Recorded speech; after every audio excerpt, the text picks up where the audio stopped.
taifa letu, nyumbani kwetu.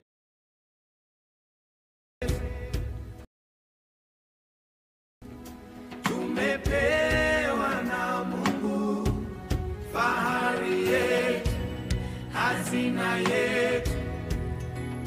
Tumejengwa kindugu, utu wetu, lugha yetu, alama za tunu zetu, ardhi yetu, urithi wetu, zilikofichwa mali. Akulinde Mola, akulinde, alinde mipaka yako, akulinde Mola, linde anga lako na ardhi yako Mola. Tumeshaionja Tanzania ya leo, tumekula vya kwake, tumekunywa vya kwake. Tanzania ya jana ilitengenezwa na wajana, tumeifaidi leo kwa kazi waliofanya. Tuwatengeneze wale wajao, waikute iko salama. Tanzania ya neema, Tanzania yangu, nakupenda, nakuombea. Akulinde Mola, akulinde, alinde mipaka yako, akulinde Mola, linde anga lako na ardhi yako Mola.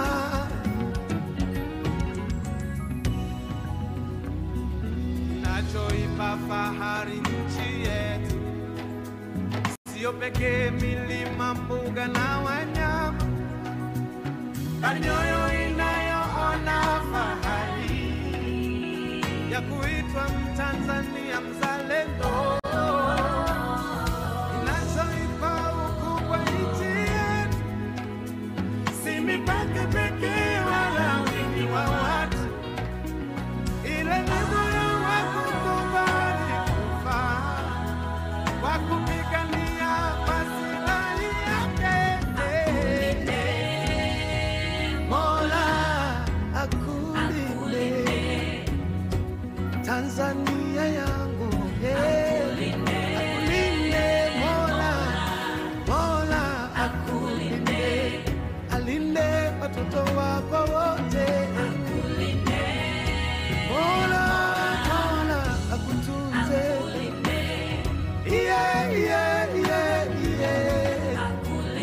Mola akutendee mema. Naona mambo karibu yanaiva. Sasa brass band, naomba tena mwanze kutukumbusha kwamba tupo kwenye shughuli hii muhimu, ambapo sasa watu wote wana shauku kubwa pale atakapowasili Mheshimiwa Rais, basi tuweze kuiendeleza furaha yetu. Brass band, tafadhali tupeni ile heshima ya masikio.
Naona mambo yameiva. Naomba tafadhali tu standby. Brass band mwe tayari kumpokea Mheshimiwa Rais wa Jamhuri ya Muungano wa Tanzania.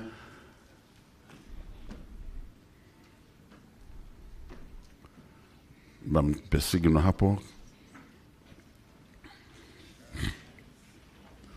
Ya, naomba tusimame wote. Makofi mengi tumpokee Mheshimiwa Rais.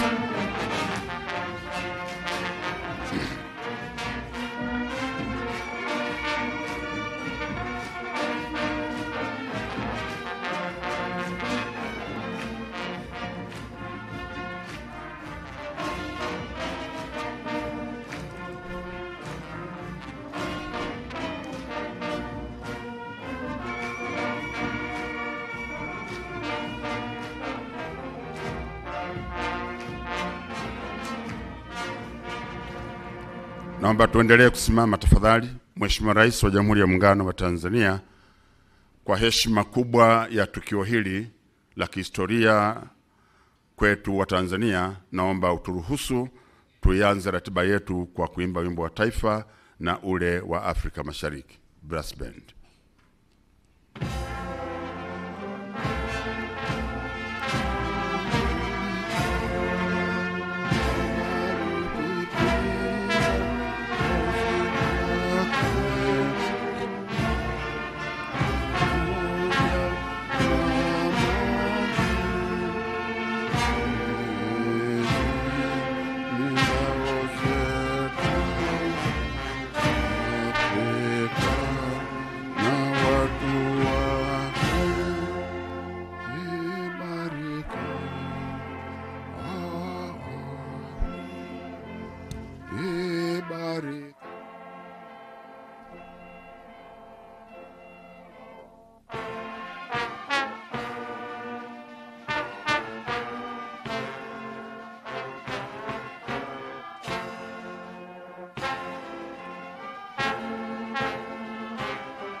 Mheshimiwa Rais wa Jamhuri ya Muungano wa Tanzania,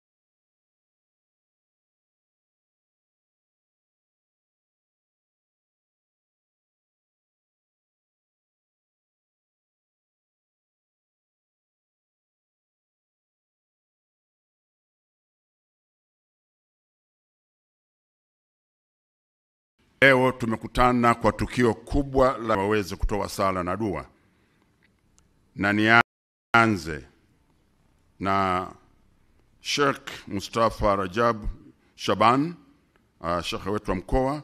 Karibu sana kwa ajili ya kutoa dua.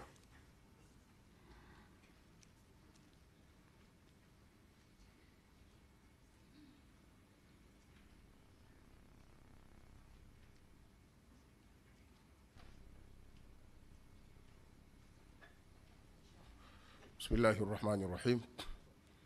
الحمد لله رب العالمين والصلاة والسلام على رسول الله صلى الله عليه وسلم.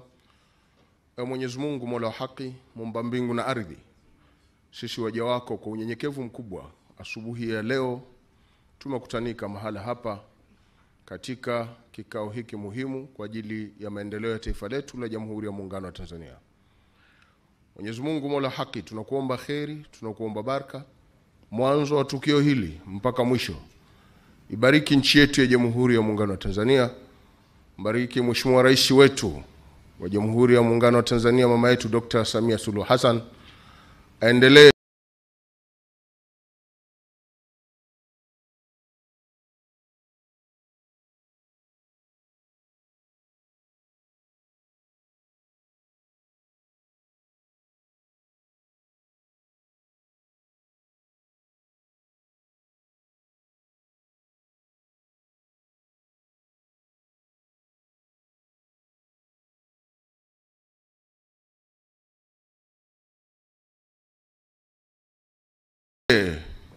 kuleta maendeleo katika taifa hili la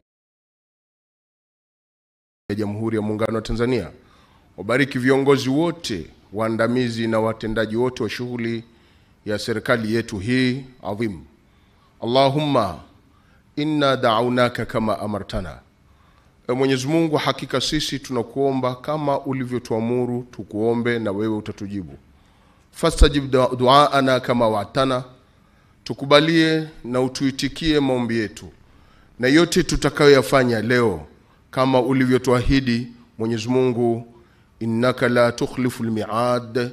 Hakika Mwenyezi Mungu uendi kinyume na ahadi zako unapoahidi, na wewe ukitaka jambo ya Rabbal Alamin unasema kun fayakun, kuwa na linakuwa. Wa sallallahu ala sayyidina Muhammad wa ala alihi wa ashabihi wa sallim. Walhamdulillahi rabbil alamin. Naomba tumshukuru kwa makofi kwa huduma hii nzuri. Mheshimiwa Rais wa Jamhuri ya Muungano wa Tanzania, naomba sasa nimkaribishe Baba Askofu Profesa Yohana Masinga, Askofu Mkuu, ili aweze kuja kutoa sala.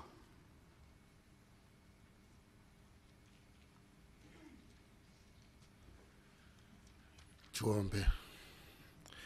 Mtakatifu Mungu wetu, Baba wa Bwana wetu Yesu Kristo, tunayo heshima mbele za uso wako kwa siku hii ya leo. Tunakuja mbele zako tukisema asante kwa kuilinda nchi yetu. Asante kwa kumlinda rais wetu wa Tanzania, Mheshimiwa Dr. Suluhu Hassan. Asante Bwana wa majeshi, wewe ni Mungu uliye mkuu sana. Ulitupa mjakazi wako Samia ili aweze kuiongoza nchi hii kwa wakati huu. Ninaomba ulinzi kwa ajili yake. Bwana umlinde na namna zote ambazo wakati mwingine zinaweza kujeruhi moyo, mawazo, lakini Baba ukamuongoze. Linda taifa letu, na kwa tendo hili linalofanyika leo likawa ni tendo la baraka katika taifa. Ni katika jina la Bwana wetu Yesu Kristo. Amen. Naomba tumshukuru Askofu Profesa Masinga kwa huduma hii kwa niaba ya makanisa yote ya CCT. Mheshimiwa Rais, naomba sasa ruhusa yako nimkaribishe Mheshimiwa Padre 𝒓𝒊𝒂𝒂, Katibu Mkuu wa Jimbo Kuu Katoliki la Dodoma na mwakilishi wa Baraza la Maaskofu Tanzania.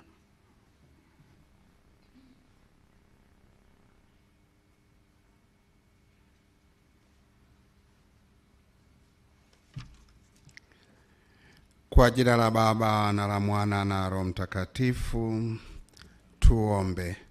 Mungu Baba yetu mwema, muumba wa kila lililo jema, tunapojiandaa kuanza mwaka mpya wa utekelezaji wa shughuli za kiuchumi, tunajikabidhi kwako uwe msimamizi wetu katika matumizi mazuri ya kile tunachokusanya na tunachopata kutoka kwa wahisani wetu. Mpe rais wetu Dr. Samia Suluhu Hassan afya njema katika kuliongoza taifa letu. Wajalie hekima na busara makamu wa rais Dr. Philip Mpango na waziri wetu mkuu Mheshimiwa Kassim Majaliwa, ili wawe washauri wema kwa rais wetu. Wajalie mawaziri wote wasimamie wizara zao kwa weledi. Tunakuomba Mungu Mwenyezi, viongozi wetu wanaosimamia shughuli zote kuanzia mikoa hadi vijiji, watende haki kwa wale wanaowasimamia. Tunaomba hayo kwa njia ya Kristo Bwana wetu, kwa jina la Baba na la Mwana na Roho Mtakatifu. Naomba tumshukuru kwa makofi mengi. Asante sana. Mheshimiwa Rais wa Jamhuri ya Muungano wa Tanzania, baada ya sala hizo, sasa ni wakati wa kupata maelezo ya awali, lakini pia na ya ukaribisho na kufanya utambulisho mfupi wa viongozi mbalimbali ambao wamekuja. Wahenga walisema unapotaka kuzungumza na watu ni vema ukawafahamu ni akina nani na ni watu wa namna gani. Utakuwa na nafasi nzuri ya kuzungumza nao. Kwa hiyo kwa heshima kubwa naomba nimkaribishe katibu wetu mkuu katika wizara yetu ya fedha na mipango, Mheshimiwa Daktari Natu Maamri Mwamba, aweze kuifanya kazi hiyo. Karibu sana.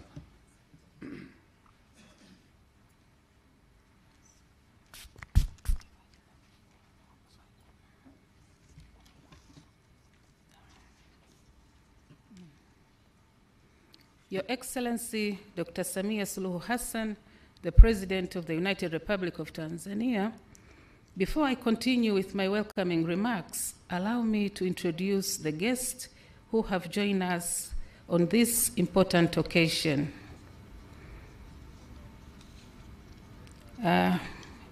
Excellency herself, Dr. Samia Suluhu Hassan, President of the United Republic of Tanzania, Honorable Dr. Mwigulu Lameck Nchemba Madelu, Minister of Finance and Planning, Honorable Angela Jasmine Kairuk, Minister of State, President's Office, Regional Administration and Local Government, Excellency Manfredo Fanti, Economic Union Ambassador to the United Republic of Tanzania, Honorable Ali Suleiman Amir, Deputy Minister, President's Office, Finance and Planning, Revolutionary Government of Zanzibar, representing Honorable Dr. Saada Mkuya Salum, Minister of State, President's Office, Finance and Planning, Revolutionary Government of Zanzibar, Honorable Dr. Suleiman Said Jafo, Minister of State, the Vice President's Office, Honorable Abdallah Hamis Ulega, Minister of Livestock and Fisheries, Honorable Suleiman Masoud Makame,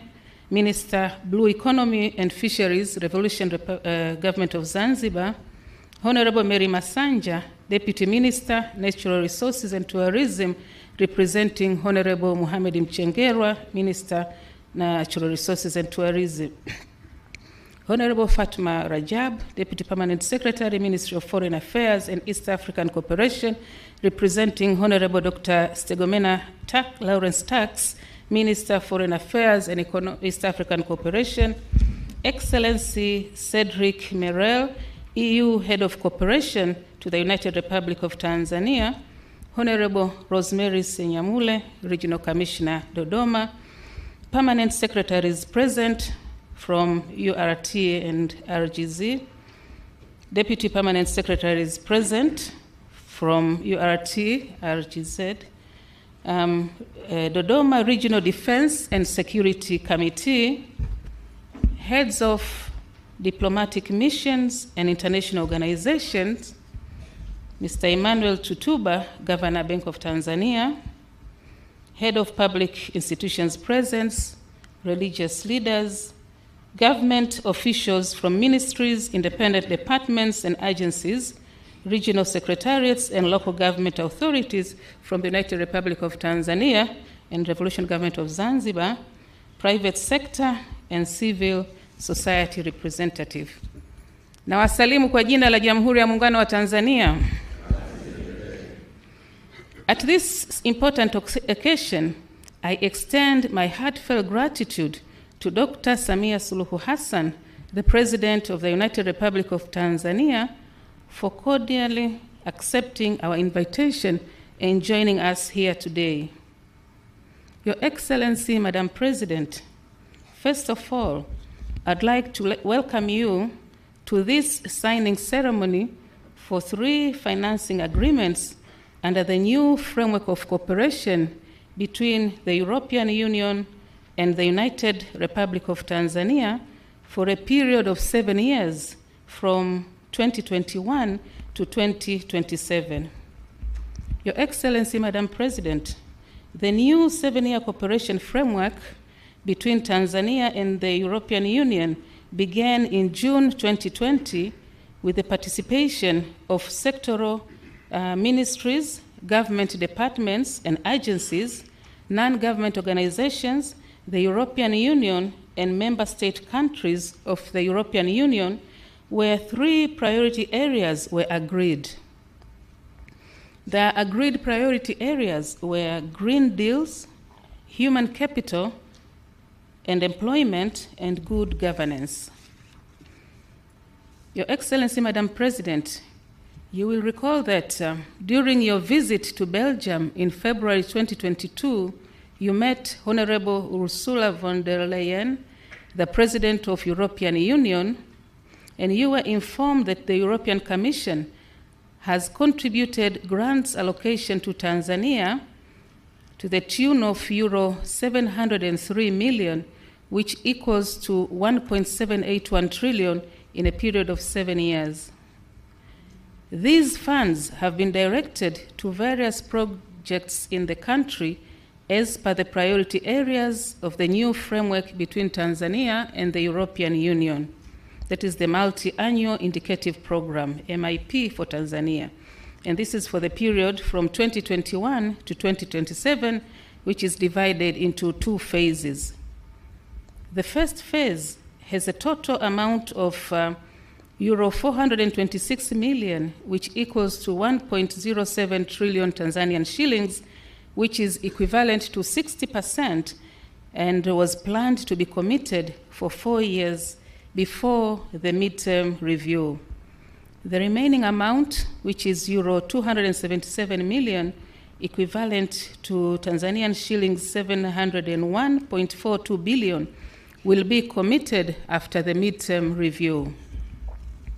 Your Excellency, Madam President, to date, the government, through the Ministry of Finance and Planning, has completed the formulation of 6 programs in a period of 2 years worth euro 394.35 million, which is equal to 998.57 billion Tanzanian shillings, equivalent to 56.1% of all funds allocated under the framework for the period of 7 years. The amount of 106 million euros, which is Tanzanian shillings 385.08 billion, has been allocated as a budget support aiming at enhancing public policy and regulatory reforms in respective sectors. These projects are implemented in 2 main approaches, which are budget support as a government preferred modality and direct to project funds through international organizations and civil society organizations in close collaboration with the European Union and sectorial ministries. Your Excellency, Madam President, the program which have been formulated to date under the MIP 2021-2027 are as follows. Number 1, gender transformative action in Tanzania with a value of euro 70 million, equivalent to 117.67 billion Tanzanian shillings, which is implemented by the Ministry of Community Development, Gender, Women, and Special Groups. The second one is Digital for Tanzania, an e-government support program with a value of euro 35 million, equivalent to 88.83 billion T shillings, implemented by the Ministry of Communication and Information Technology.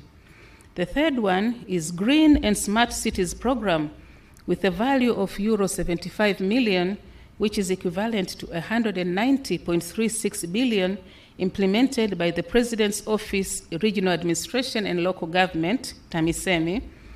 The fourth one is Finance for Growth with a value of euro 63.35 million, equivalent to 160.79 billion Tanzanian shillings, implemented by the Ministry of Finance and Planning. The fifth one is Blue Economy for Job Creation and Climate Change Adaptation with a value of euro 110 million, which is equivalent to 179.20 billion, implemented by the Office of the Vice President, Environment, the Ministry of Livestock and Fisheries, the Ministry of Natural Resources and Tourism, and the Ministry of Blue Economy and Fishery in Zanzibar.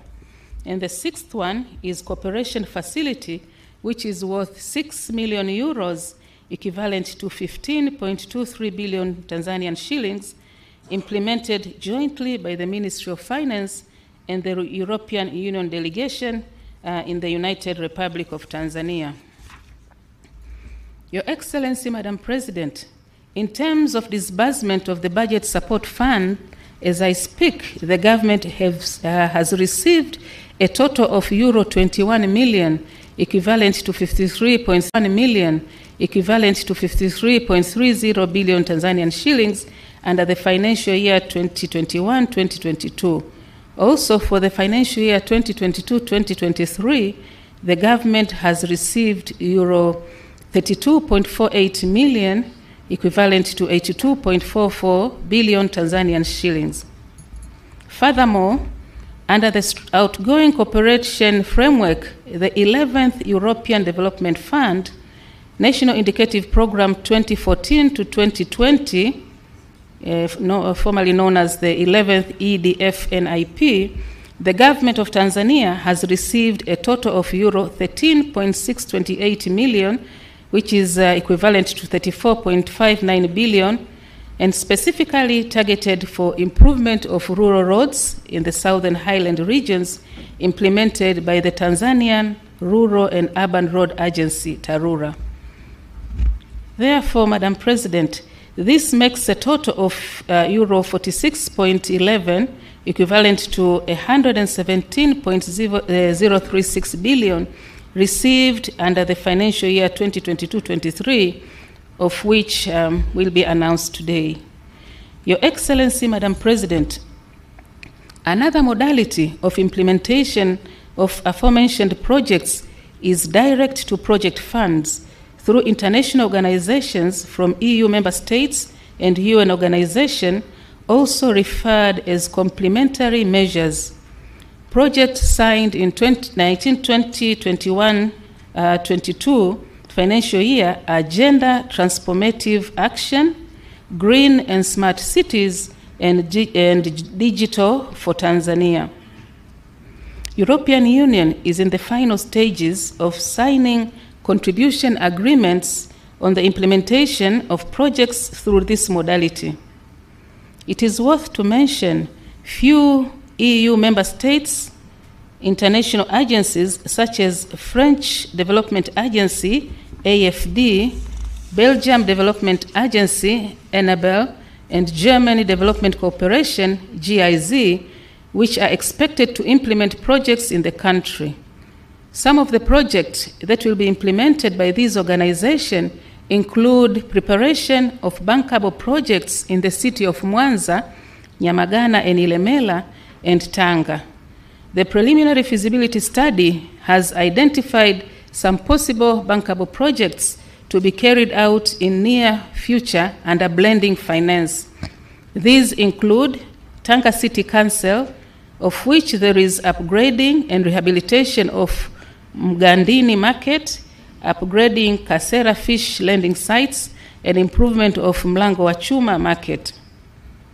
In Ilemela Municipal Council, it will be refurbishing Mwaloni Market, upgrading fish landing sites, old and new Igombe, and upgrading Buswela Market. In Mwanza City Council, it will be refurbishing Nyakato Abattoir, development of Buhongwa Market, and upgrading of Nyegezi Machinga Market.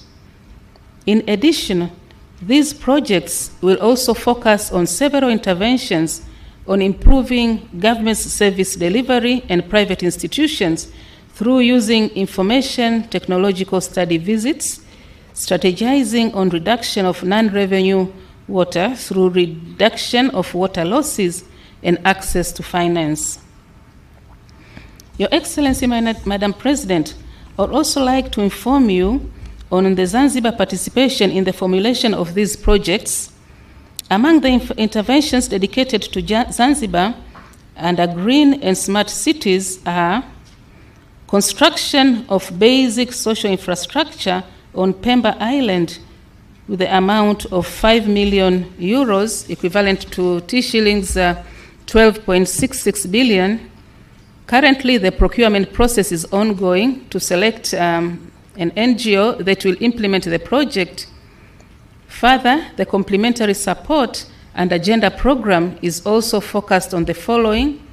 An amount of euro 4 million has been allocated to Zanzibar to address gender-based violence, in particular for women and children. This project is implemented by UN Women in collaboration with the Ministry of Gender in Zanzibar. An amount of euro 20 million has been allocated for Zanzibar and mainland to enhance women economic empowerment through productive social safety net programs implemented by TASAF and SIDA. An amount of euro 6 million is allocated to support financial institutions such as Impact Fund to contribute directly through local finance institution and also indirectly through the financial sector business environment to increase women access to finance, promoting green and digital opportunities. Other funds amount to euro 5 million has been allocated for enhancement of women participation in leadership and decision-making processes. These funds aim to promote equitable social norms, attitudes, and behavior, promoting gender equality, and fostering at community and individual level. Under the new program of Blue Economy and Finance for Growth, an amount of euro 78 million and euro 33.35 million is allocated for complementary support respectively, where discussions are still ongoing on the interventions to be implemented in Tanzania mainland and Zanzibar. Your Excellency, Madam President, today we will sign 3 financing agreements for programs formulated in the year 2022. These are Blue Economy for Job Creation and Climate Change Adaptation, euro 110 million, Finance for Growth, euro 63.35 million, and Cooperation Facility, euro 6 million. These projects aim to improve the public finance ecosystem and booming blue economy sector in the country. In addition, as mentioned above, EU will today announce the funds disbursed for budget support.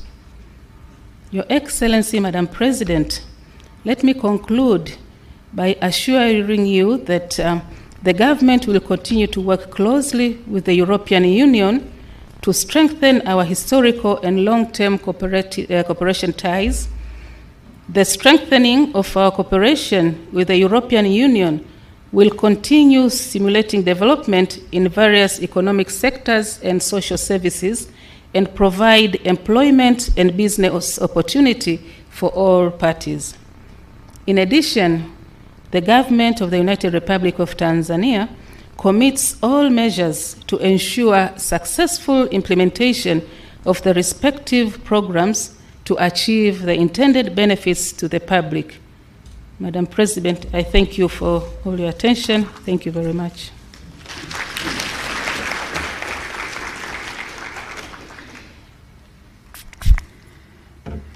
Mheshimiwa Rais wa Jamhuri ya Muungano wa Tanzania, tunamshukuru sana Katibu Mkuu kwa kutoa maelezo ya awali ambapo amegusia maeneo yote ya ile miradi ambayo yatafadhiliwa na msaada huu wa wenzetu wa Umoja wa Nchi za Ulaya, lakini pia hata matumizi yake, na amegusa maeneo mbalimbali na pia kuhakikisha kwamba mambo yote yatakwenda kama yalivyopangwa. Naomba tumpongeze kwa makofi mengi sana.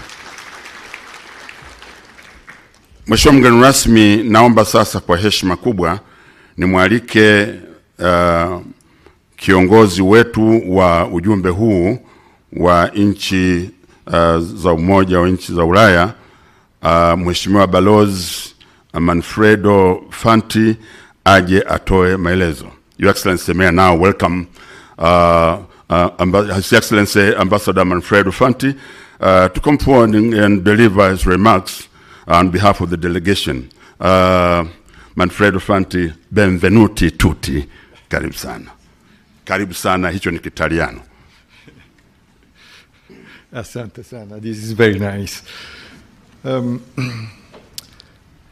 Your Excellency, President Samia Suluhu Hassan, President of the United Republic of Tanzania, Honorable Minister Mwigulu Lameck Nchemba, Honorable Angela Yasmin Kairuki, Honorable Minister, Honorable Minister Selemani Jaffo, Honorable Representative Deputy Minister Suleiman Amir, Honorable Deputy Minister Mary Masanja, Honorable Abdallah Hamis Ulega, Honorable Suleiman Masoud Makame, and also Honorable Governor of the Central Bank Emmanuel Tutuba, and government officials, ladies and gentlemen, religious leaders and colleagues from the European Union. Habari za mchana. It is a great honor for me to celebrate the disbursement of 140 billion Tanzanian shillings grant to the national budget in the presence of Your Excellency and dignitaries. The disbursement of this budgetary support to the Treasury coffers indeed deserves such a symbolic communication event witnessing our close cooperation. This amount is part of the different EU grant budget support operations that we have put in place together with the government of Tanzania for the period 2021-2027, and which have a total budget of 637 billion Tanzanian shillings. There are different ways of contributing to the sustainable development of Tanzania. Some of them are very visible. If you directly finance a school or a hospital, there is a tangible infrastructure, and the proof of your contribution is really brick and mortar. But today, we are here about a different modality that we have agreed with the Tanzanian government, and as you said, this is the preferred modality by the Tanzanian government. And this is something that we have been working on together for years, and by contributing to the national budget and by aligning ourselves to the policies of the country, looking at its medium-term reforms. We believe in this approach because of the ownership it creates in the partner country. However, it has also a downside, the fact that we lose the external visibility of our funding because we cannot show something that you can concretely touch. But this is clearly not true today. The truth is that a combination of the two modalities is necessary, including also the development of private investment. With this idea in mind, the European Union has designed a new strategy that is called Global Gateway. Its aim is to contribute to infrastructures that can be transformative for the country in the fields of transport, energy, climate change, digitalization, education, and health. To catalyze such big investments, we intend to bring in public and private finance. This new offer was therefore developed with the EU member states, the European development banks, and the European private sector, all gathered under the single banner of Team Europe. A concrete example of the global gateway in Tanzania is the upcoming construction of the 88 megawatt Kakono hydropower plant in the Kagera region, worth 780 billion Tanzanian shillings and made possible by a grant of the European Union of 94 billion Tanzanian shillings. The deal was signed during the EU-Tanzania Business Forum in February this year. The EU is also prepared to partner with Tanzania in strengthening the port of Dar es Salaam as the East African global gateway. Together we could aim to unblock the port's full potential, drive economic growth, and create a prosperous future for Tanzania and the entire East African region. Also, developing green urban mobility, including the implementation of the bus rapid transit system in Dar es Salaam and in other Tanzanian cities. We can enhance efficiency, reduce emissions, and provide accessible and reliable public transportation options for the Tanzanian citizens. Your Excellency, in that exact same spirit, we support your clear vision for economic reforms in Tanzania through raising foreign direct investments and creating conditions for private sector-led growth. The reforms your government has started have been noticed not only by the European government, but also by the private sector, which is showing a growing interest in Tanzania, and we are very happy about that. In order to contribute to these efforts, the European Union is making use of several financing tools. This is why we are using EU grants to leverage loans from European finance institutions, thus increasing viability and affordability of projects. This will be, for example, the case of the second phase of the water supply program in the city of MWANZA to start in the near future.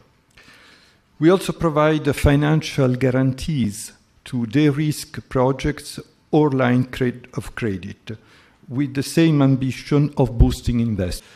Credit lines announced during the business forum by the European Investment Bank to Tanzanian commercial banks for SMEs development, notably in the field of gender and blue economy, are examples of blending finance and guaranteeing loans, and that have already started contributing to the national agenda. Indeed, more than 50% of those funds are ready to be disbursed to these banks by the end of this month of July. More than 9,500 beneficiary SMEs have already been identified, signed contracts with the banks, and shall benefit from this funding, among which 3,500 are women-led. But these financial instruments are not the only ones in our array of tools. The budget support modality, object of our gathering today, obviously has a different objective, but we believe that the complementarity between support to the private sector and funding of the national policies may have a multiplying effect worth more than the sum of its components. The so-called budget support dialogue, one of which took place yesterday in these same premises, focuses more specifically on reforms in sectors like urban development, gender, digitalization, agriculture, finance, blue economy, and energy.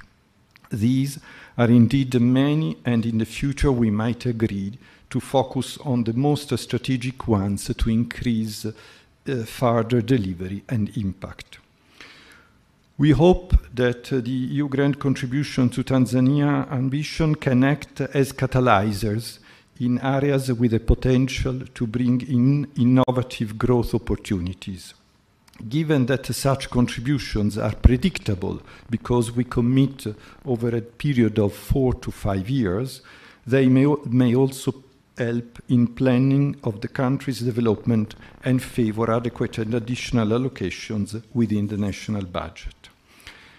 Your Excellency, as a conclusion to my remarks, allow me to come to a topic that I know is very close to your heart, the gender agenda. I congratulate you on the reform drive in this field. From school readmission policies to the formulation of the Generation Equality Forum program, your country is in the forefront of a new era for girls and women. With its biggest gender program worldwide here in Tanzania, worth 230 billion Tanzanian shillings, named Breaking the Glass Ceiling, and which has been so eloquently presented by the Permanent Secretary, the EU aims to showcase that we are not only an economic partner, but we are also a partner for values to bring more equality, more stability, and better tomorrow for the people of Tanzania. So, if I can conclude my remarks with a personal touch, I would like to say that we have been mentioning a lot of figures, a lot of billions of Tanzanian shillings, but what is also very important in what we do together is the human links that we are creating between us, the fact that we have such a good dialogue among us and that we are creating a friendship, and this we value very much. And then my very final word is to say that, as you know, I have come to the end of my mandate. I will be leaving this country very soon after 4 unforgettable years in Tanzania. And if it is sad to leave Tanzania, it is at the same time very good that I leave it with a sense that we have been doing a lot of positive things together. And one of these is, for instance, what we are doing here today. So I thank you very much for the brilliant cooperation that you have extended, not only to me, but to the people who are sitting there and who are really committed to work for Tanzania. Thank you very much for your attention, Mheshimiwa. Asante sana Balozi Fanti kwa maelezo hayo. Mheshimiwa Rais wa Jamhuri ya Muungano wa Tanzania, Balozi Manfredo kwa kifupi kabisa amesema tunategemea kuwa mchango wa Umoja wa Ulaya kupitia mikataba hii utaleta chachu katika maeneo yenye kubeba fursa za kukua katika ubunifu. Aidha, mashirikiano yetu yanatabirika kutokana na ushirikiano mzuri wakati wa uandaaji wa miradi. Balozi Fanti pia amesema ametoa pongezi kwa juhudi za Mheshimiwa Rais wa Jamhuri ya Muungano wa Tanzania Daktari Samia Suluhu Hassan katika mabadiliko ya kisera yanayolenga kuleta usawa wa jinsia. Aidha, Umoja wa Ulaya kupitia mradi wa Breaking the Glass Ceiling wenye thamani ya euro milioni 90 au bilioni 230 za Tanzania wanaunga mkono juhudi za Mheshimiwa Rais wa Jamhuri ya Muungano wa Tanzania. Hapa tumshangilie sana kabisa. Lakini mwisho, kwa unyenyekevu mkubwa, anasema anaondoka Tanzania na moyo mpana na kuamini kuwa Tanzania itafikia malengo yake ya maendeleo. Aidha, anashukuru kwa ushirikiano mzuri ambao umezaa matunda mazuri. Naomba tumpongeze sana. Nirudie kusema Your Excellency, benvenuti tutti, karibu Tanzania. Mheshimiwa Rais wa Jamhuri ya Muungano wa Tanzania, kwa mujibu wa ratiba yetu sasa ni wakati wa wewe Mheshimiwa Rais kushuhudia uwekaji wa saini kwa mikataba hiyo mitatu. Na ili hayo yatendeke, naomba nimtambulishe kwako wakili msomi Zawadi Maginga. Yeye ni mkurugenzi msaidizi wa sheria Wizara ya Fedha, ndiye atakayeongoza itifaki pale. Kwa hiyo naomba sasa ni mwalike katibu mkuu wetu wa wizara hii ya Fedha ya Mipango, Dr. Natu Mwamba, tafadhali naomba usogee. And also may I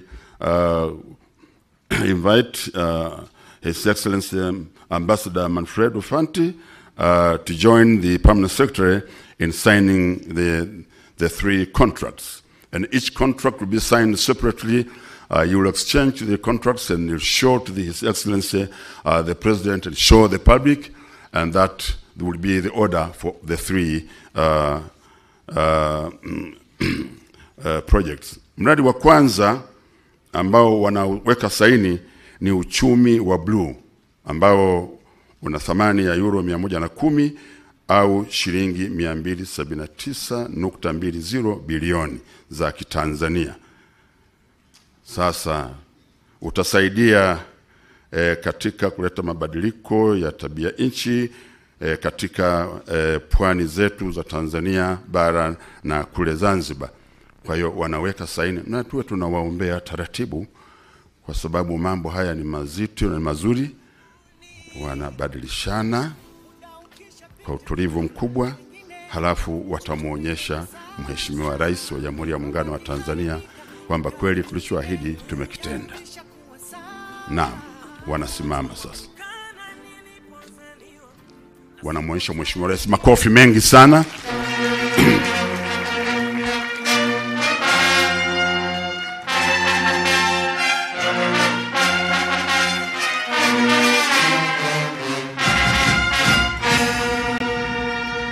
Asante sana. Mradi wetu wa pili ambao wanaweka saini Mheshimiwa Rais wa Jamhuri ya Muungano wa Tanzania ni kuimarisha mifumo ya usimamizi wa fedha za serikali na kukuza sekta binafsi, na wenyewe una thamani ya euro milioni 63.35 au fedha za Tanzania 160.79 bilioni. Wanaweka, au wengine wanasema huo msaada unaitwa Finance for Growth. Kila kitu ambacho kinakuwa saini hapa kina madhumuni makubwa, kuona kwamba mambo yote yaliyokusudiwa yanatendeka inavyotakiwa.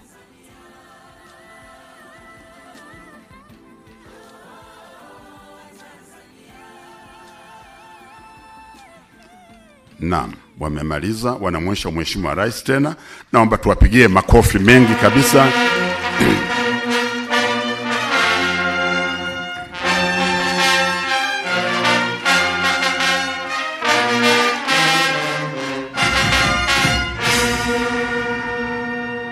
Asante Mheshimiwa Rais. Mradi wa mwisho ni ule wa Cooperation Facility, yani kuimarisha mahusiano kati ya nchi za Umoja wa Ulaya na Tanzania katika kuongeza ufanisi katika kubuni miradi na kusimamia miradi ambayo iko chini ya EU au inayofadhiliwa na EU. Na mradi huu ni una thamani ya euro milioni 6 au sawa na fedha za Tanzania bilioni 15.23 bilioni. Naam.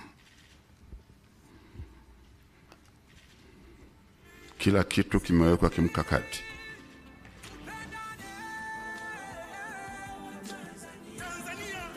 Naam. Sasa wanamuonyesha Mheshimiwa Rais wa Jamhuri ya Muungano wa Tanzania, makofi mengi sana sana.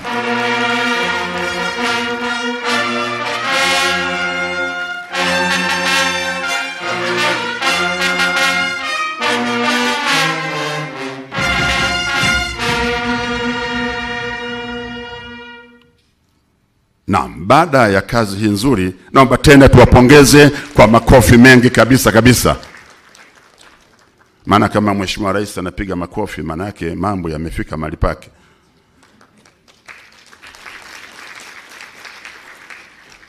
Wakatoliki Baba Mtakatifu akisema kule wote sisi tunaitikia, na hii wanaita Roma Rokuta kauza Fenita. Kama Rais amefurahi, wewe kwa nini usiwe na furaha? Piga makofi mengi sana kwa Mheshimiwa Rais tafadhali.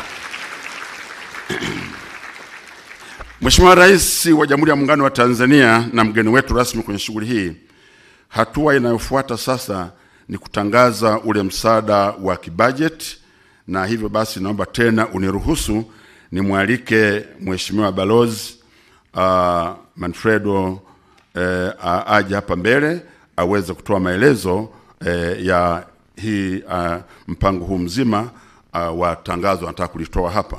Your Excellency Ambassador Manfredo Fanti, I welcome you again to the podium to to do what we call, to do the announcement of the budget support funds disbursed by EU in the financial year 2022-2023 and handing over of the official documents to the government.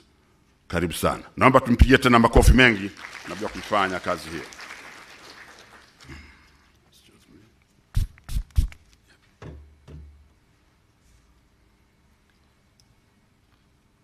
Thank you very much.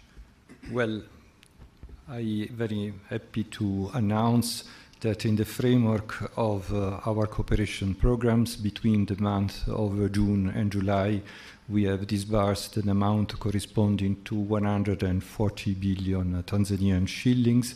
And I said that this is just a part of our overall operations that will continue also in the coming years.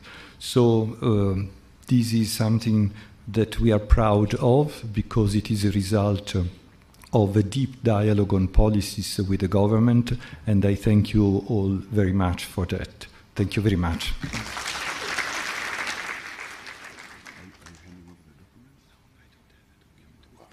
Yeah, basi anasema kwa kweli tamko hilo alilolitoa halitakiwi hata kuambatana na ushuhuda mwingine, kwa sababu tunaaminiana. Alichukueni kama ni jambo la kweli. Piga makofi mengi sana kwake. Na alikwisha mnongoneza Mheshimiwa Rais wa Jamhuri ya Muungano wa Tanzania. Kwa mjibu wa ratiba yetu, na penda tu niseme Mheshimiwa Rais kwamba tukio hili limeshuhudiwa na wewe mwenyewe, lakini pia wamesikia wahusika ambao ni waziri wetu wa fedha na mipango, Mheshimiwa Daktari Mwigulu Lameck Nchemba Madelu mbunge, lakini pia na naibu waziri kutoka ofisi ya Rais fedha na mipango kule Zanzibar, Mheshimiwa Ali Suleiman Amea. Naomba usimame tafadhali Rais akuone kwamba uko hapa kwa ajili ya tukio hili. Kwa hiyo kwa kuwatangaza hawa manake wamekubaliana kabisa kwamba mzee ametamka lilo la kweli. Baada ya hapo, Mheshimiwa Rais wa Jamhuri ya Muungano wa Tanzania, ni shauku ya kila mmoja humu ndani, hata wa Tanzania na huko nje, wakusikilize ili ukitoa maneno, heshima yote na maelekezo kuhusu tukio hili adhimu ambalo ni la kihistoria, la kitaifa, la kimataifa, na linafanyika hapa kwenye ardhi hapa ya Dodoma kwa Mama Rosemary Senyamule, mkuu wetu wa mkoa, ambaye kila siku anasema Dodoma ni fahari ya Watanzania. Kwa naomba nimkaribishe sasa Mheshimiwa Waziri wa Fedha Daktari Mwigulu Lameck Nchemba Madelu mbunge aje atoe maelezo mafupi na kukaribishe uifanya kazi hiyo. Tumpe makofi mengi sana Mheshimiwa Waziri.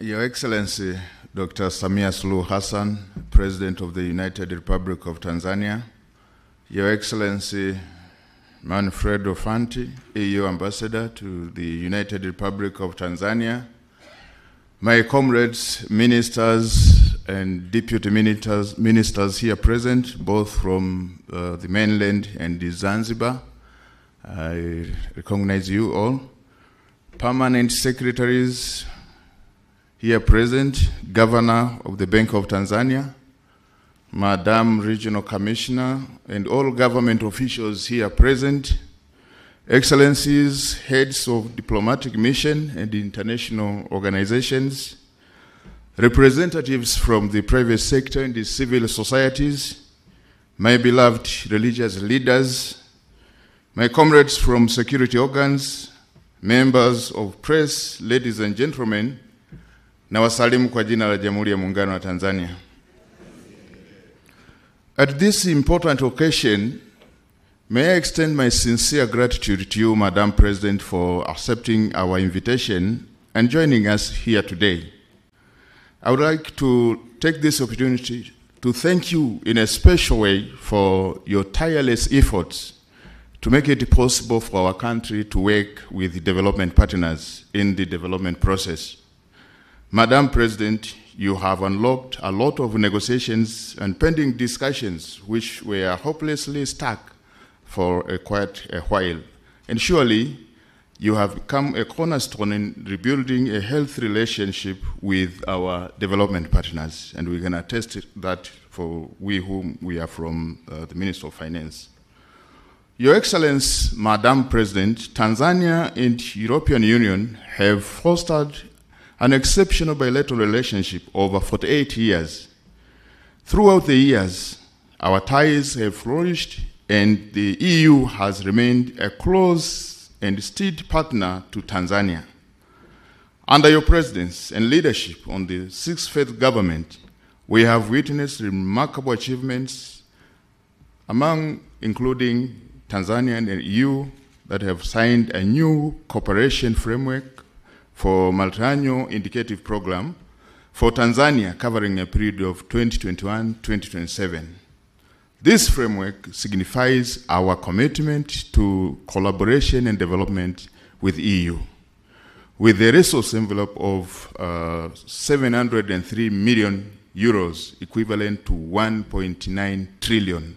And these have been allocated in a 7-year period, which represents over 77 million euros compared to the previous national indicative program that was between 2014 to 2020. Madam President, during your tenure, we have also strengthened our relationship with European Investment Bank, which has been instrumental in financing development projects. Notably, we can mention the disbursement of $12 million out of $67.87 million for improvement of regional airports, which includes the KIGOMA Airport, the Tabora Airport, Bukoba Airport, Sumbawanga, and the SHINYANGA airports. The disbursement of around 10 million euros for the Lake Victoria Water and the Sanitation Program, bringing a concessional loan to a commitment of over 45 million euros to Tanzania. The reopening of opportunities for the European Investment Bank to support Tanzanian private sector, which has been your target every time, to the private sector, including commercial banks. The government has given a no objection to the European Investment Bank to advance soft loans to commercial banks, and this includes over 100 million to NMB, 150 million to CRDB, 20 million to KCB, and 7 million to EcoBank, and they are specifically directed to SMEs, women and youth. Your Excellency, Madam President, today again marks yet another significant milestone for our partnership as we witness the EU's commitment to supporting the implementation of the second year of a multi-annual indicative program for Tanzania. As you have witnessed the signing of the 3 programs, the Blue Economy, Finance for Growth, Cooperation Facility, which collectively valued at 179.3 million euros, equivalent to over 455 billion Tanzanian shillings. And these are going to support the budget together with the ongoing sector, private sector reforms, gender, digitalization, green and smart cities, blue economy, finance, and improvement of rural roads. And for my people who have been quiet for a while, let me say in Kiswahili, mama upewe maua yako. And without wasting time, it is now my honor to warmly welcome you, Madam President, the President of the United Republic of Tanzania, to address this esteemed gathering. Mheshimiwa Rais, kwa unyenyekevu mkubwa, karibu sana.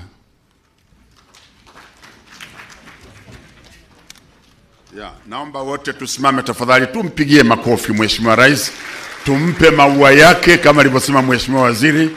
Ni heshima kubwa kabisa kabisa. Tanzania oye! Naomba tukae. Okay.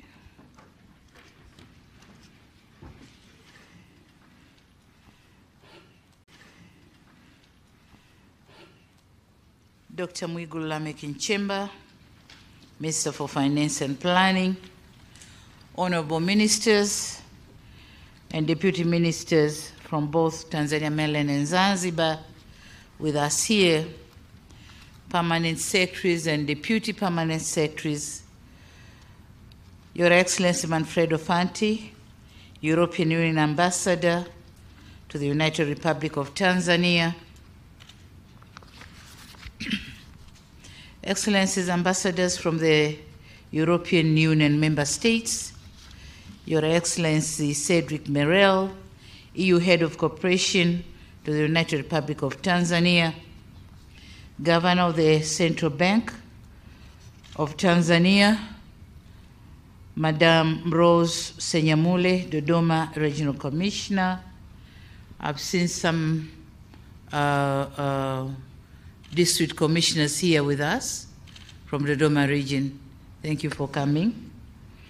I also acknowledge the presence of security organs from Dodoma region. Thank you for coming. Representatives from the private sector and civil society organizations, religious leaders, government officials, members of the press, invited guests, ladies and gentlemen. It is another great day for Tanzania, and indeed a great pleasure for me to be invited to this important event to witness the signing of 3 financial agreements between the government of the United Republic of Tanzania and the European Union in support of our national budget. I humbly wish to express my profound appreciation to Your Excellency Ambassador 𝒓𝒊𝒈𝒉𝒕, the Minister for Finance and Planning, Dr. Mwigulu Lameck, and the teams from the European Union and the government of the United Republic of Tanzania that made this event a reality and a successful one. This grant will significantly contribute to an accelerated implementation of development programs in our country. Excellencies, ladies and gentlemen, during my visit to Brussels in February last year, 2022, I had a chance to engage in discussion with the President of the European Commission, Her Excellency Ursula von der Leyen.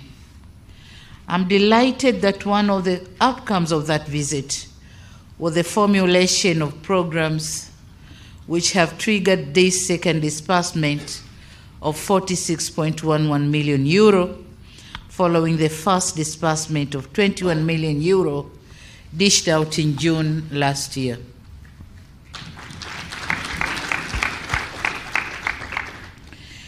The disbursed fund will be directed to policy reforms, as it has been already said, and sector development in the areas of blue economy, finance growth, gender, green and smart city, promotion of digitalization sector, as well as improvement of rural roads in the Southern Highlands region. Your Excellency Ambassador 𝒓𝒊𝒈𝒉𝒕, kindly convey our gratitude to Her Excellency Ursula von der Leyen for this big support. Excellencies, ladies and gentlemen, for decades, the European Union has been one of our strategic partners in development and an inspiration in our quest to pursue progress and prosperity for our people. This is testified by the amount of financial support that has been extended to Tanzania.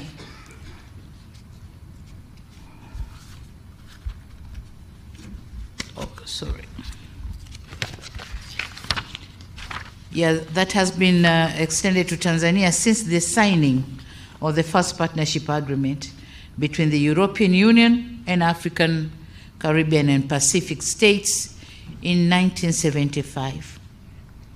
So far, Tanzania has received about 2.3 billion or million euros, which is equivalent to 5.9 trillion shillings as grants, and a huge amount of money on loans, but concession loans, not commercial loans, from the European Investment Bank. So these funds have been instrumental in the implementation of various strategic development programs in Tanzania, including the formulation of macroeconomic and social or sectoral policies, development of roads and air transport, improvement of energy and agriculture sectors, environment and climate change, just to mention a few. These are projects implemented under the Cotonou Partnership Agreement, CPA, of which the government of the United Republic of Tanzania considers with high regard. We say thank you so much.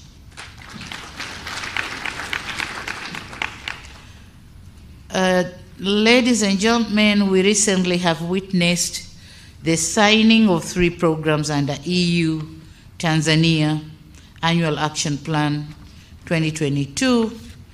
And these programs include Blue Economy, and the amount of funds have been said, Finance for Growth, and Cooperation Facility, of which each one has certain amount of funds, a big chunk of funds actually. We have had the details of the programs during the remarks by the Permanent Secretary of the Ministry of Finance and Planning.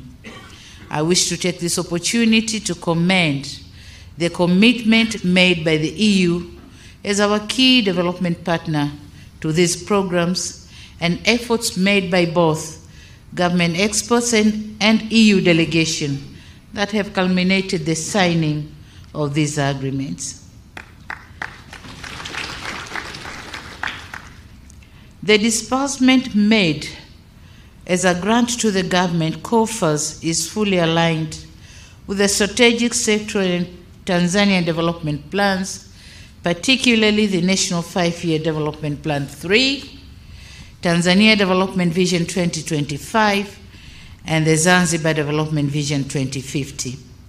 The programs will also complement the theme for the financial year 2023-2024 as adopted by the East African Community, which says accelerating economic recovery, climate change adaptation and mitigation, and enhancing productive sectors for improved livelihoods.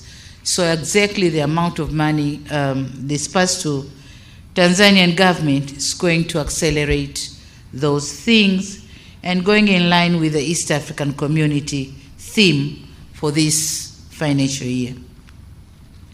Invited guests, ladies and gentlemen, earlier today I had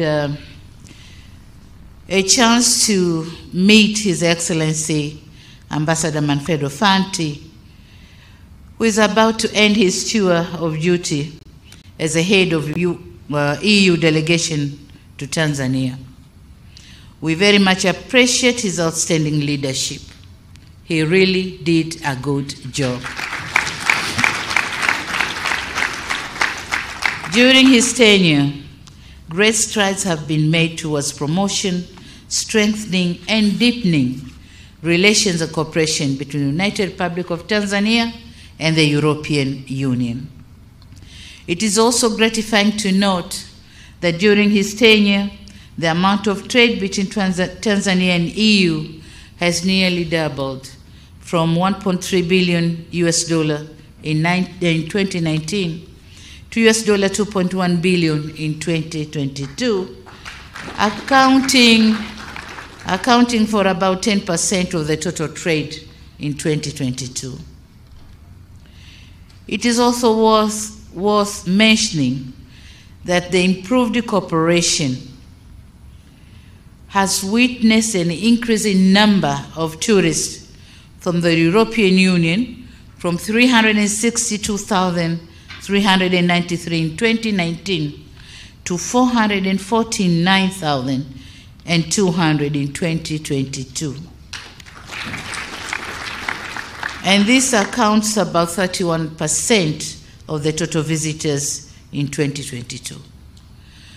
We also note with appreciation that the organized Tanzania-EU Political Dialogue and Tanzania-EU Business Forum of February 2023 have paved the way for Tanzania's business community to the global economy. Before, it wasn't possible, but now the business community can go as far as they can. On another stride, as a result of the political dialogue held in February 2023, the window for the European Peace Facility has been opened for Tanzania in a bid to support peace operations and preventing terrorism across the region. That's another window opened for Tanzania. With all these achievements, it is indeed a great pleasure, and it was indeed a great pleasure, working with Ambassador Fanti, with the European Union team, in strengthening Tanzania-EU relations.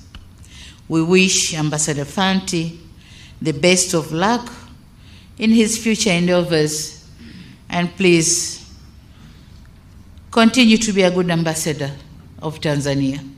Thank you so much. During our discussion, he left me with 5 issues to consider, and they are regional and national. And I promised and pledged my commitment that I'm going to work on those 5 issues. I also wish to let him go with my 3 requests. Number 1, Tanzania is implementing the Building a Better Tomorrow program for youth and women in agriculture. So we are expecting to use the Tanzania Agricultural Development Bank and the Tanzania Investment Bank to fund the youth and women involved in these projects. So my humble request is for the EU to consider the addition of 2 other banks, the Tanzanian Agricultural Development Bank and the Tanzania Investment Bank, in the lending and loans program, which has benefited some other banks. Number 2 is my humble request for the completion of the ongoing process on the new partnership agreement between EU and OCP. And I'm requesting this because my government needs to know the new framework of the cooperation so that we get prepared. So I would like to see the agreement signed and my government get ready for the new cooperation under the new framework. And number 3, just looking for the possibilities of adding MWANZA Airport in the Airport and Roads project. Because MWANZA is becoming a hub of the ICGLR zone. Yeah, so being a hub, we need an international airport, also other infrastructure facilities that could be able to accommodate the neighbors to come to the hub and get the services they want. In conclusion,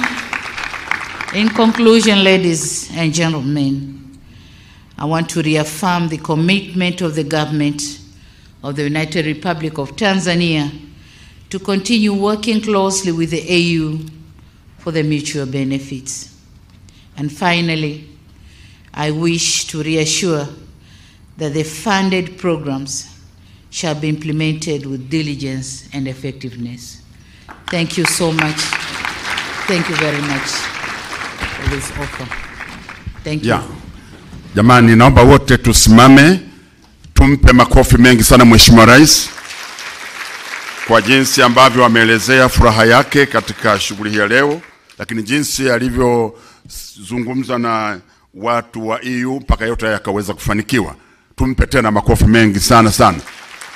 na amemthibitishia Balozi Fenty na wenzake kwamba serikali yake itasimamia kidete kuona kwamba fedha zote zitatumika inavyotakiwa na kwa misingi iliyokubalika. Haya ni mambo makubwa. Basi tena kwa niaba ya Watanzania wote tumpe makofi mengi Mheshimiwa Rais.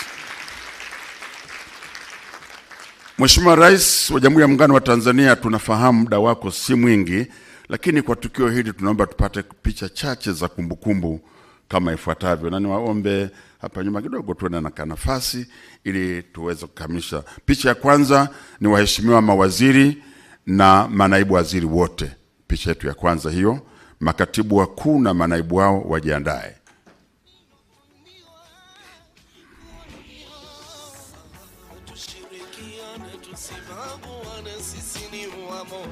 Hakuna mtu ana furaha leo pamoja na Mheshimiwa Rais, lakini Balozi Manfredo amefurahi sana kwamba mambo aliyoyasimamia kweli ameleta matunda. Mheshimiwa Waziri, basi naomba mtazame kamera, mfurahi kidogo kwa sababu hili jambo ni kubwa na linaingia kwenye historia. Naam. Naomba mtokee upande ule kule. Makatibu wakuu karibuni, na manaibu katibu wakuu.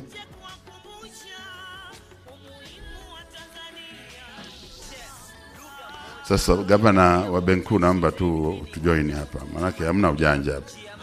Hizi fedha zinaenda kwako, kwa hiyo wote ni watendaji. Naibu gavana naomba uje tafadhali. Picha inayofuata, the second group photo will be the EU delegation. Yes, after this group photo, then followed by the EU delegation. Yeah. Mheshimiwane kwa vimo tu jamani. Yeah. Asante sana. Urefu ni amri ya Mungu, ufupi amri ya Mungu, lakini labda tu unene ndio juhudi zako jikoni.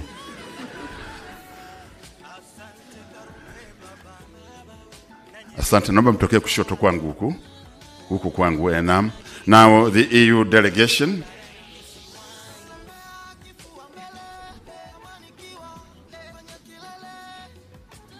You're welcome.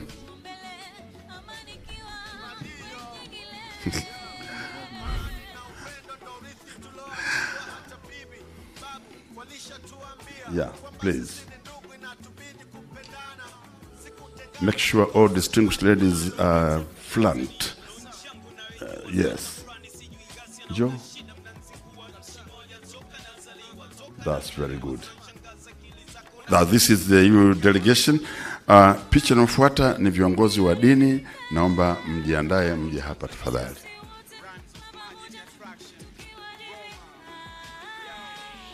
Asante sana. Thank you very much. Kindly take leave. Waheshimiwa viongozi wa dini.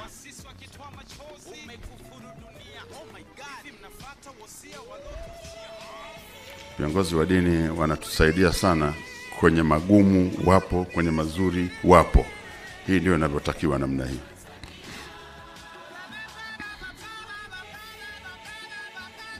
Sheikh naona umefurahi.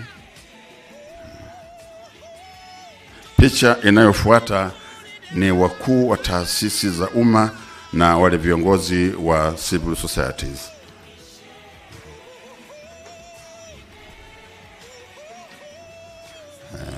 Kama mko wengi tutagawanya kidogo, tutaona. Mlio upande huu kwangu simameni hapa kwanza. Njoo nimsimame hapa. Ngoja wamaliza upande ule kule ili tuwe rahisi.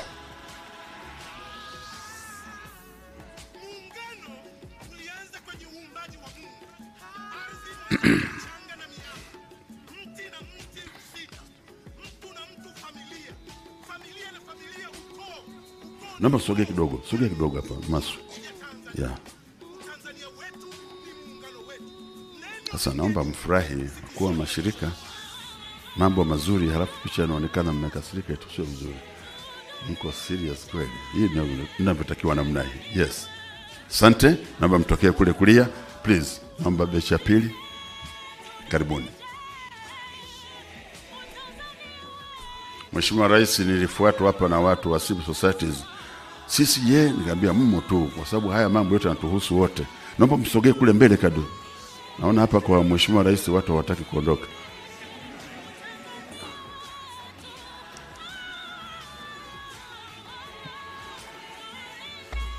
Picha inayofuata.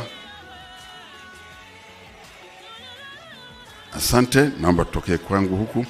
Picha inayofuata sasa, Mheshimiwa Mkuu wa Mkoa, wakuu wa wilaya na kamati yako ya ulinzi na usalama, tafadhali.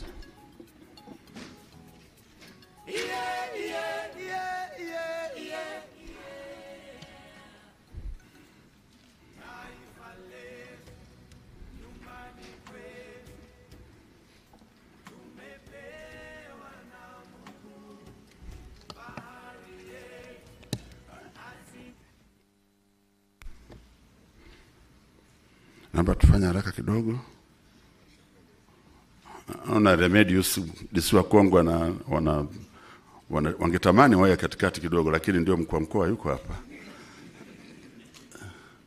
Wewe mzee, mbona uko mfupi? Nenda kule mbele kabisa kule kwa askari pale uonekane na wewe. Furahini. Hawa ndio Dodoma ni fahari ya Watanzania. Asante sana. Shukrani. Uongozi wa Wizara ya Fedha na Mipango, the management. Karibuni.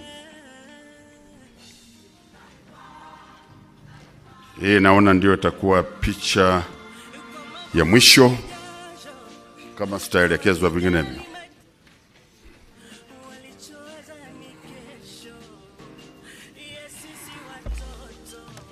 Asa kwa sababu mko wengi, hebu naomba wengine msimame kwanza hapa. Naomba msimame hapa. Njoni huko wote. Na kule naomba msimame wengine mliobakia tafadhali. Haya, naomba mliangalie. Naomba tupige picha tafadhali.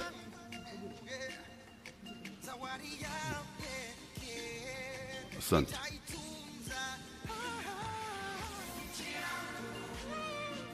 Tayari? Asante, naomba mtokee kwangu huku.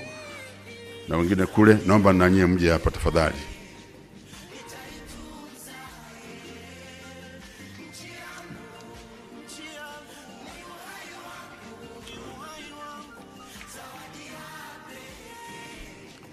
Naomba tufanye haraka tafadhali. Ukikosa hii picha, hutaipata tena picha kama hii. Yes.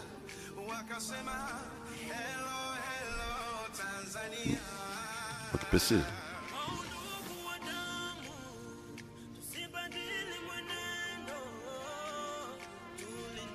Asante, naomba mtokee huku.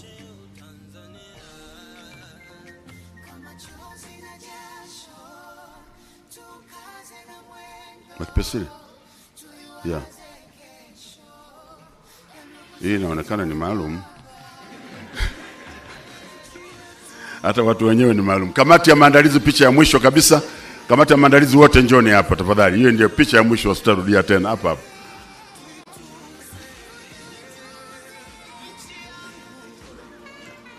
Haya, asante. Kamati ya maandalizi tafadhali. Mheshimiwa Rais, na mimi naomba hii niibie na mimi, maana sina picha nyingine.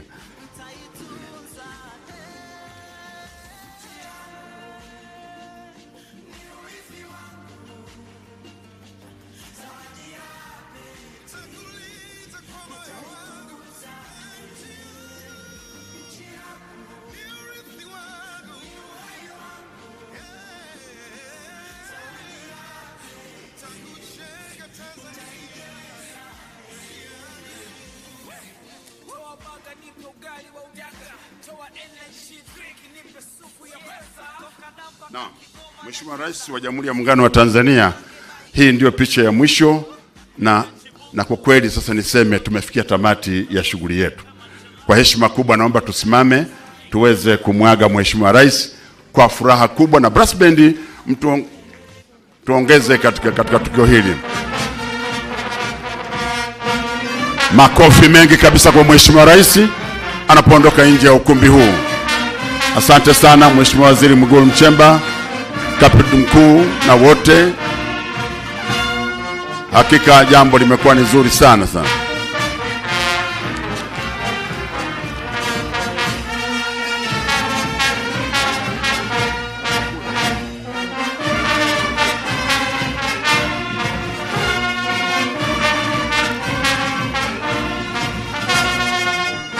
Naomba tukae tafadhali.